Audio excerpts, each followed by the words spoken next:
Hello students, power series of complex numbers का ये 7वां video है। सभी का स्वागत। इसमें हम लोग एबल्स थ्योरम पढ़ेंगे।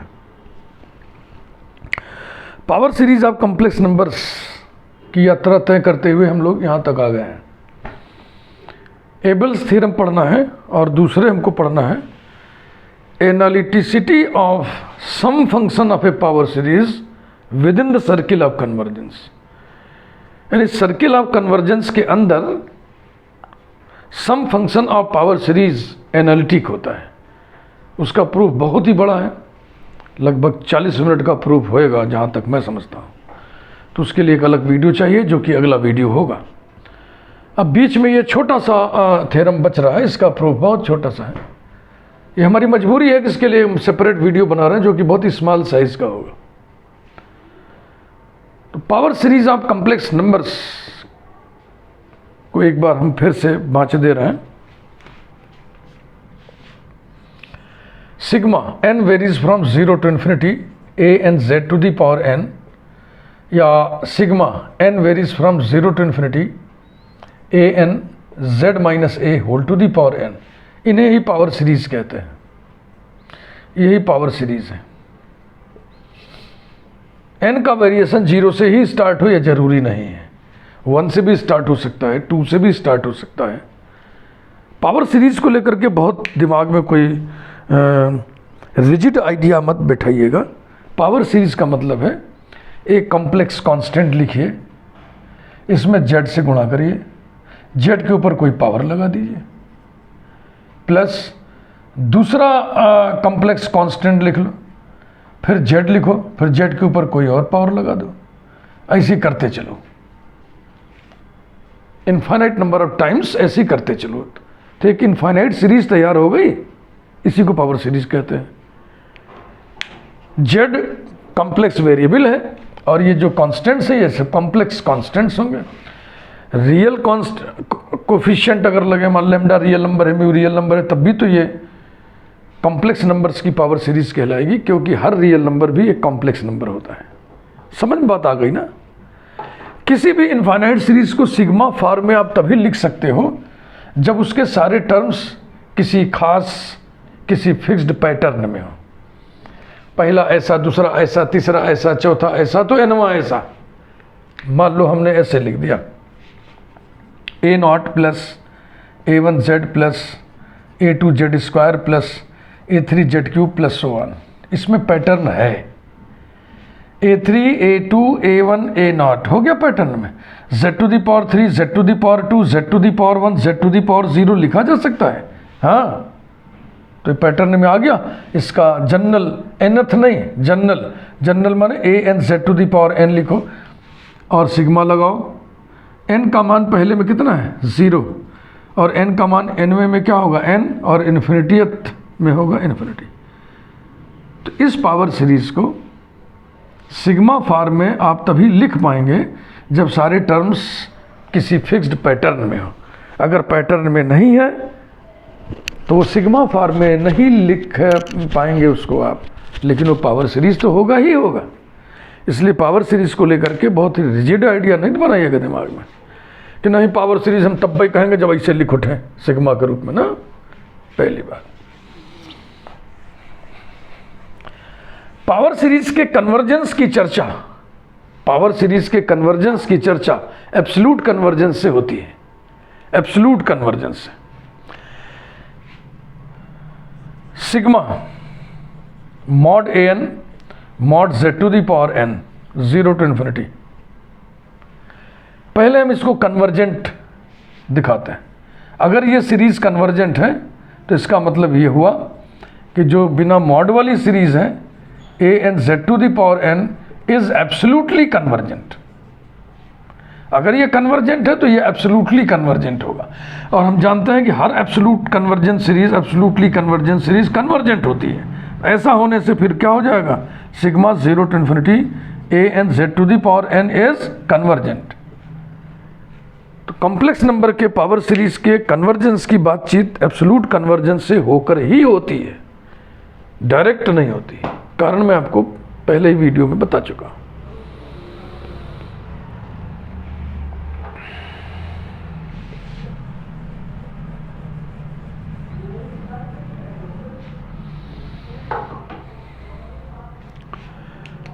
नेचर ऑफ पावर सीरीज हमने ये देखा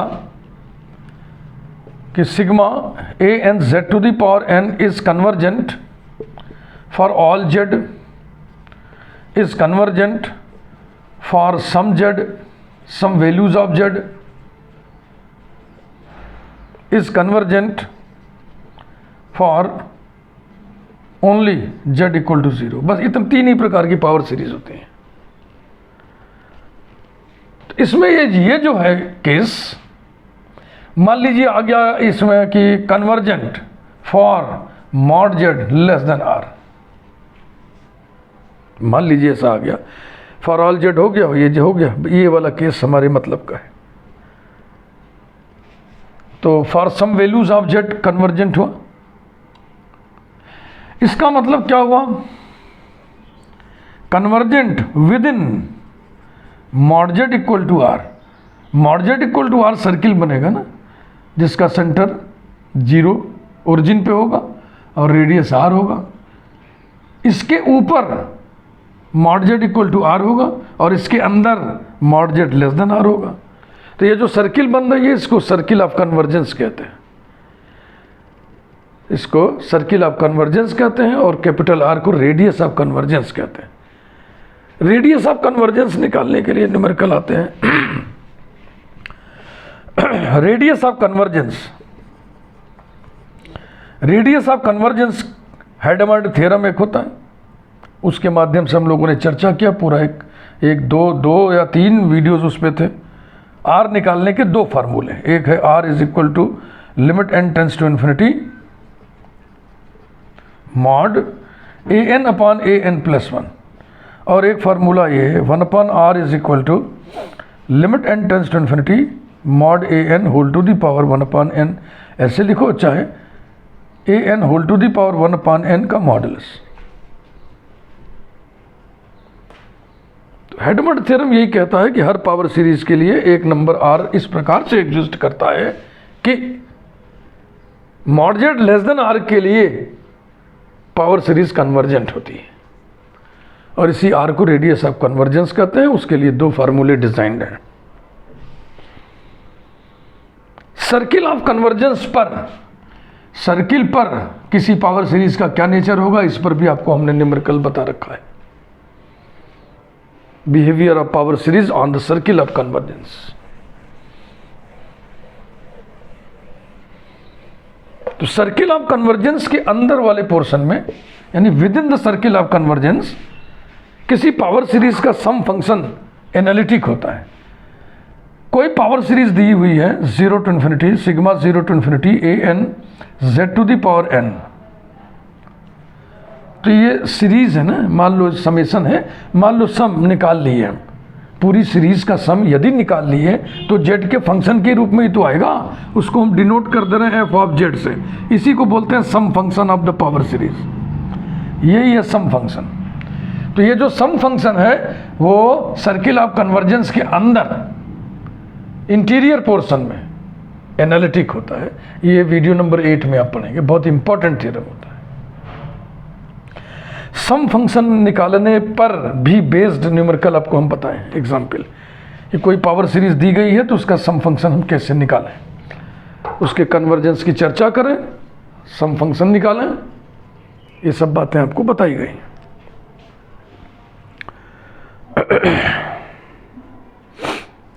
domain of convergence mod z less than R, यही डोमेन ऑफ कन्वर्जेंस है। आइए एबेल्स थ्योरम पढ़ें हम लोग। पूरी भूमिका शुरू से अंत तक हमने बांध दिया।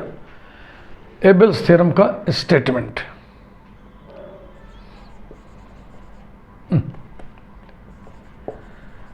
Statement, if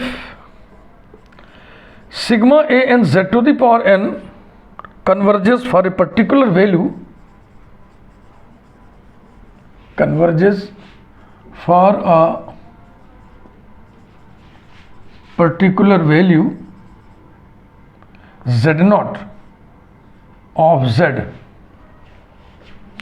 then it converges absolutely, then it converges absolutely for every z satisfying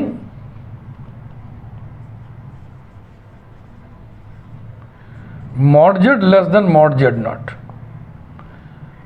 समझ लिए ना मतलब कि पावर सीरीज एब्सोल्युटली कन्वर्जेंट होगा उन सभी जेड के लिए जो इसे संतुष्ट करें, mod z less then mod z not, यानी उन सभी जेड के लिए जिनके मॉडुली जेड नॉट के मॉडुलस से कम हो। Proof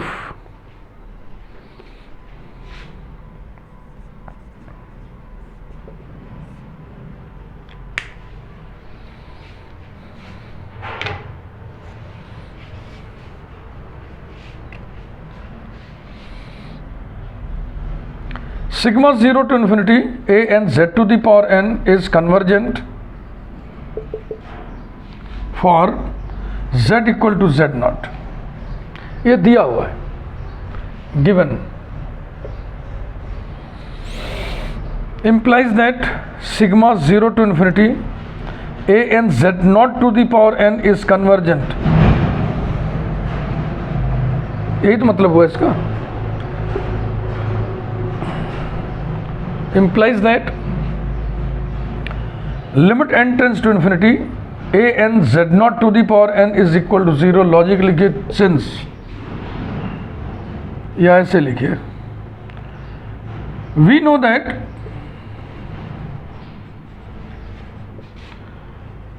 sigma un is convergent implies that limit n tends to infinity un equals to 0 but converse is not true। ये बहुत वेरी बेसिक रिजल्ट, ये आपको जानना चाहिए। और अब हम लिमिट वाला डेफिनेशन यहां पे लिखने जा रहे हैं। This implies that for every epsilon greater than 0 there exists m belonging to capital N such that mod a n z naught to the power n minus 0 is less than epsilon for all n greater than or equal to m। implies that mod a n z naught to the power n is less than 1। implies ना लिख के therefore करिए, है ना, less than 1 for all n greater than or equal to m। थोड़ी दूर पे लिखिए choosing epsilon equal to 1। देखो इस सेंटेंस को समझो, ये इनइक्वलिटी होल्ड करती है for every epsilon greater than 0। तो 1 के लिए भी तो होल्ड करेगी ना, अगर एप्सिलॉन की जगह 1 ले ले तो। इंप्लाइज दैट रहने देते हैं इसको, यहीं पे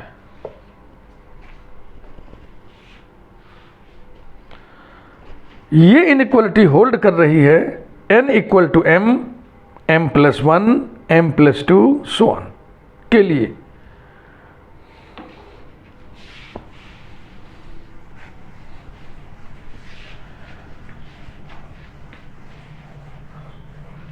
एक प्लेलिस्ट आपको हमारे चैनल पे मिलेगा, power series of real numbers, उसको भी आप पढ़ लें, सिलेबस में ना हो तो भी पढ़ लें, अच्छा लगेगा आपको। जरा इस इनइक्वलिटी को समझते हैं अलग से। n इक्वल टू m के लिए क्या होगा, mod a m z not to the power m less than 1, है ना, n इक्वल टू m। उसके आगे बढ़िए m+1 mod a m+1 z not to the power m+1 less than 1 mod a m+2 z not to the power m+2 less than 1 and so on up to infinity. लेकिन ये inequality m equal to 1 के लिए, m equal to 2 के लिए और m equal to n equal to m-1 के लिए hold नहीं कर रहा है। ये इनइक्वलिटी होल्ड कर रहा है n इक्वल टू m से शुरू है, तो m से पहले इतनी संख्याएं छूट रही हैं ना,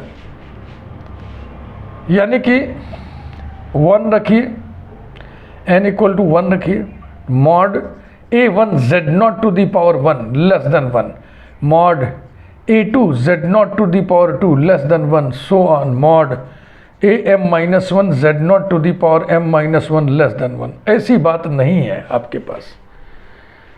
अगर ऐसी बात होती तो जो भी सीरीज बनता n equal to 1 2 3 and so के लिए, तो हम लिखते ना कि this is true for all n greater than or equal to, for all n का मतलब क्या हुआ, for all n greater than or equal to 1, क्योंकि n 1 से ही तो शुरू होता है रे भाई। तो हम क्या करेंगे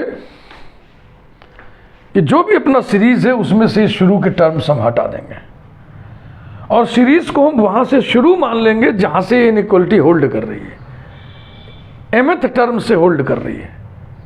mth कहिए या 0 से वेरिएशन है तो कुछ और कहिए, है ना, यहाँ से। तो जब अब इतने टर्म्स को हम ओमिट कर देंगे तो अब जो am वाला है ना उसको अब mth नहीं बोलेंगे, अब उसको पहला बोलेंगे।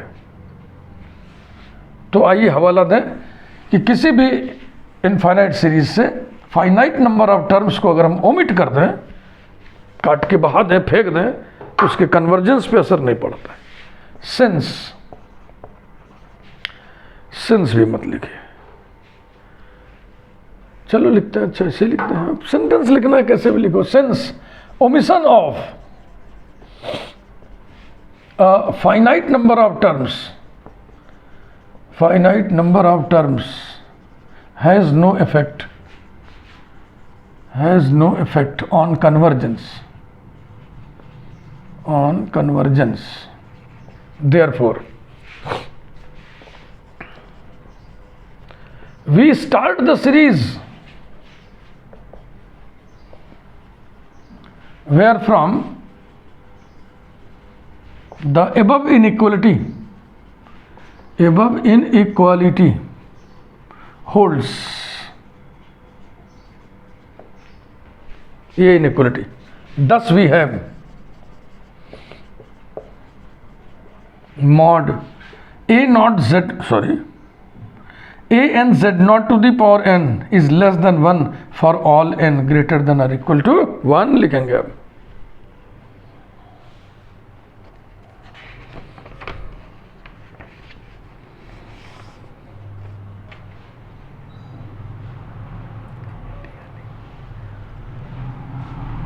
implies that mod an mod z naught to the power n less than 1 for all n माने for all n greater than or equal to 1।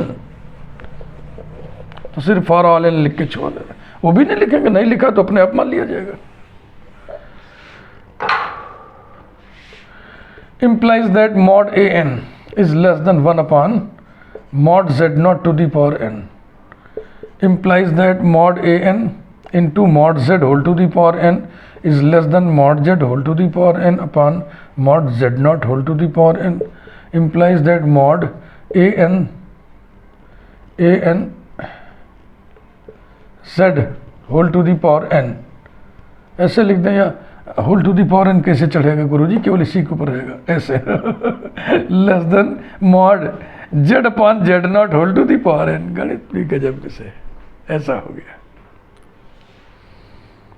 इसकी नंबरिंग कर दे, कोई नंबर हम लोग डाले थे अभी तक, हमें तो याद नहीं आ रहा है। तो number 1, comparison of two series with respect to convergence में आप लोग पढ़े हुए हैं कि यदि UN सिग्मा VN दो PTS हो और UN less than or equal to VN for all n greater than or equal to M हो, where M is a fixed positive integer, then sigma VN के कन्वर्जेंट होने से sigma UN भी convergent होगा। तो आइए हम पता करें कि sigma of this convergent series है कि नहीं। अगर सिग्मा ऑफ दिस कन्वर्जेंट हो गया तो सिग्मा ऑफ दिस भी कन्वर्जेंट होगी। Let us see. Now, sigma mod z upon z naught whole to the power n is equal to, कुछ न लिखिए, ऐसे लिखिए, is a geometric series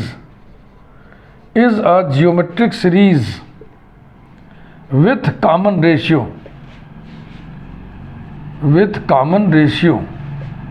कितना कॉमन रेशियो आएगा, मॉड z अपॉन z0, यही कॉमन रेशियो आएगा।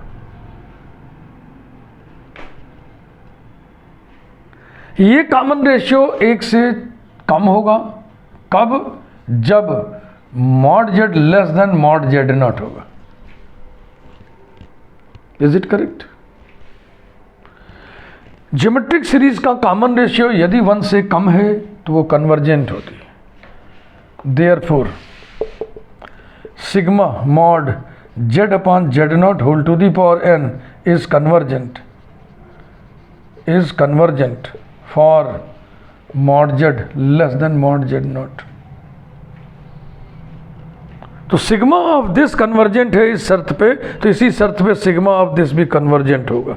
बाई वर्च्यू ऑफ वन के अधिकार से, by VIRTUE, by virtue of result 1,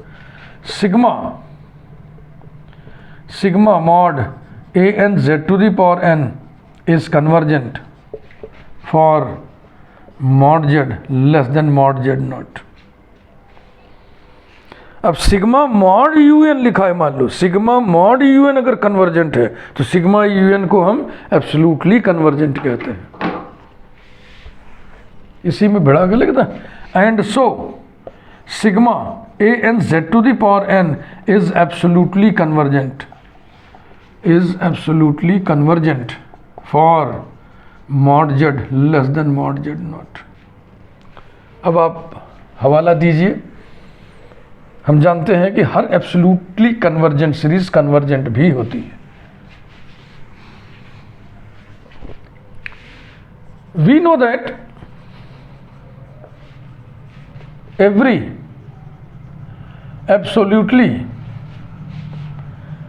absolutely convergent series is convergent।